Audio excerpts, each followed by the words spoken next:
Assalamualaikum warahmatullahi wabarakatuh.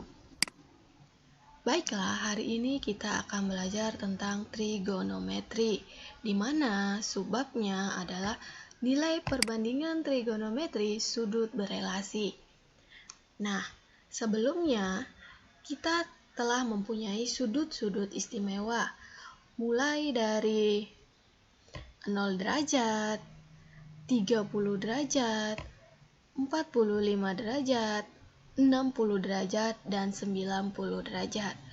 Pertanyaannya, bagaimana jika sudutnya lebih dari 90 derajat? Apakah tandanya akan tetap sama? Apakah tandanya akan tetap positif atau akan berubah menjadi negatif? Nah, itu yang akan kita bahas. Dalam trigonometri, sudut dibagi menjadi 4, di mana mulai dari sudut terkecil 0 derajat, 90 derajat, 180 derajat, 270 derajat, dan jika kembali lagi kemari maka ini menjadi 360 derajat. Nah, daerah ini dinamakan kuadran pertama atau kuadran ke-1, yang ini dikatakan sebagai kuadran kedua, dan yang ini dikatakan sebagai kuadran 3, dan yang ini adalah kuadran keempat, di mana di kuadran ke-1 ini semuanya bernilai positif, sedangkan di kuadran kedua yang bernilai positif adalah sin dan kosekennya, yang lainnya bernilai negatif. Di kuadran ketiga yang bernilai positif adalah tangen dan kotangennya, sedangkan yang lainnya bernilai negatif. Di kuadran keempat yang bernilai positif adalah cos dan secant, yang lainnya bernilai negatif.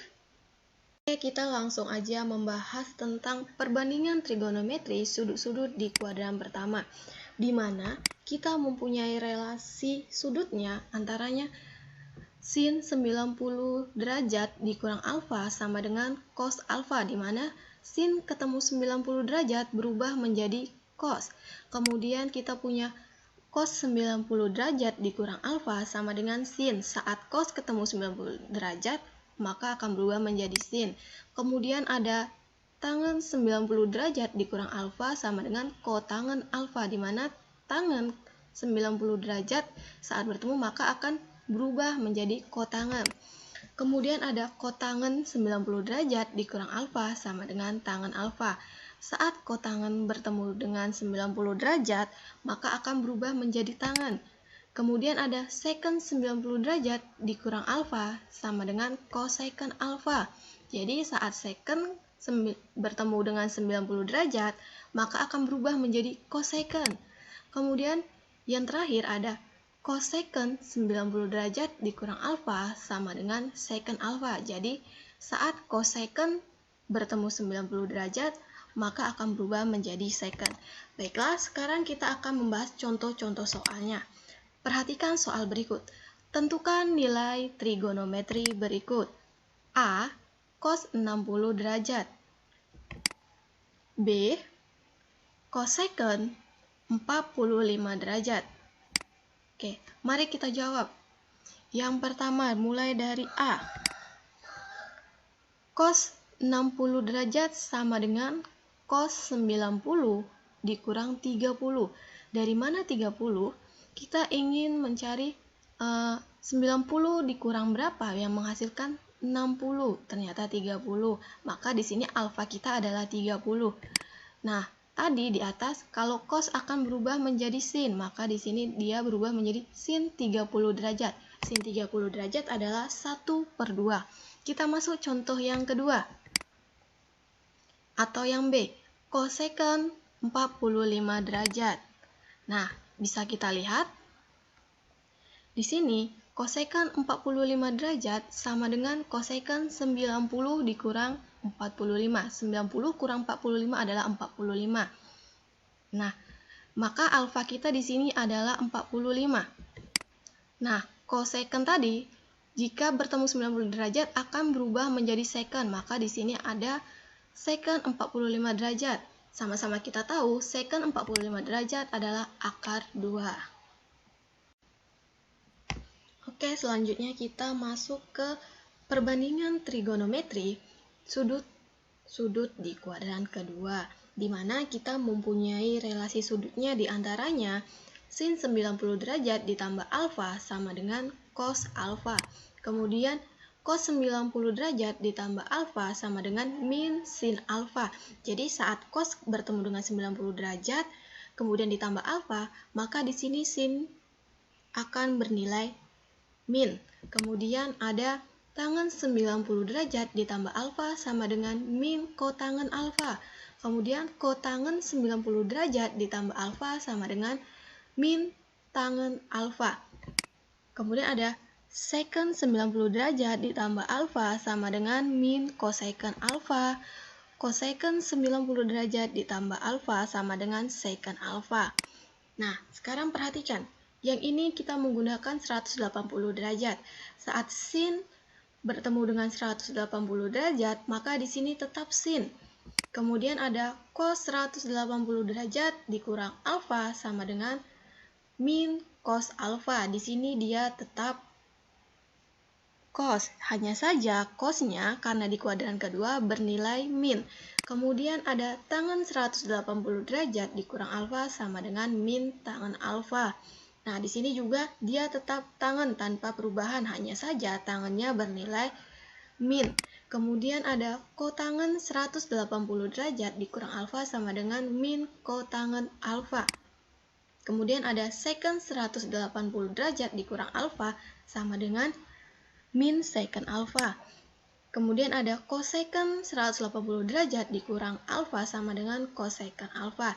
Nah, teman-teman, di sini bisa dilihat ya, saat dia trigonometrinya bertemu dengan 90 derajat itu akan mengalami perubahan, tapi saat dia bertemu 180 derajat dia tidak mengalami perubahan. Jika sin tetap sin, cos tetap cos. Hanya saja kita perhatikan dia berada di kuadran keberapa, sehingga mendapatkan nilai minnya. Nah, sekarang kita bahas contoh soalnya. Perhatikan contoh soal berikut. Tentukan nilai trigonometri berikut. Cos 150 derajat. Cos 150 derajat berada di kuadran kedua ya. Mari kita jawab bersama.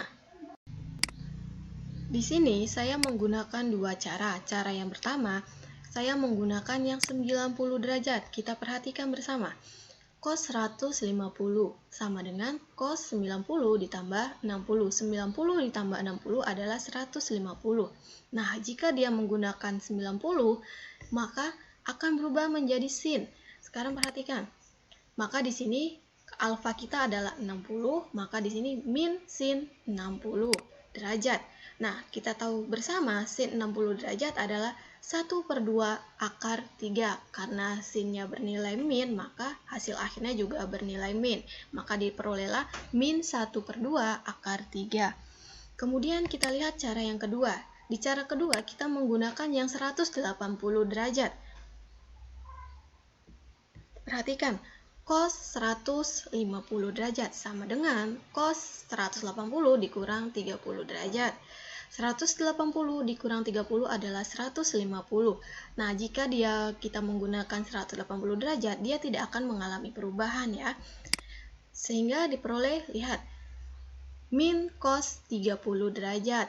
Seperti sudut relasi kita, jika dia 180 saat dia bertemu dengan cos, maka dia akan tetap cos. Hanya saja cosnya bernilai min. Maka di sini min cos 30. Nah, cos 30 adalah 1/2 akar 3. Karena di sini juga bernilai min, maka hasil akhir kita juga bernilai min. Sehingga hasil akhirnya min 1/2 akar 3. Nah, antara cara 1 dan cara 2 itu menghasilkan hasil yang sama ya.